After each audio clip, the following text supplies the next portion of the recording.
இலங்கையில் இன்றைய தினம் 19/3/2026 தங்கத்தின் விலையில் பாரிய வீழ்ச்சி பதிவாகியுள்ளதாக அகில இலங்கை நகையக வியாபாரிகள் சங்கம் அறிவித்துள்ளது. நேற்றைய தினத்துடன் ஒப்பிடுகையில் இன்று பவுன் ஒன்றிற்கு தங்கத்தின் விலை 9,000 ரூபாயினால் குறைந்துள்ளது. சர்வதேச சந்தையில் ஏற்பட்டுள்ள மாற்றங்கள் மற்றும் உள்நாட்டு சந்தையில் நிலவும் கேள்விக்கு ஏற்ப இந்த விலை மாற்றம் நிகழ்ந்துள்ளதாக தெரிவிக்கப்படுகிறது.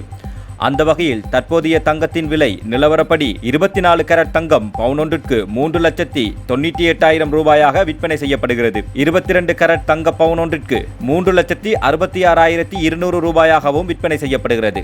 இதன்படி 24 கேரட் தங்கத்தின் ஒரு கிராமின் விலை 49,750 ரூபாவாகவும் 22 கேரட் தங்கத்தின் ஒரு கிராமின் விலை 45,775 ரூபாயாகவும் விற்பனை செய்யப்படுகிறது. கடந்த சில நாட்களாக தங்கத்தின் விலையில் ஏற்ற இறக்கங்கள் காணப்பட்ட நிலையில் இன்றைய இந்த திடீர் விலை வீழ்ச்சி நுகர்வோர் மத்தியில் கவனத்தை ஈர்த்துள்ளது.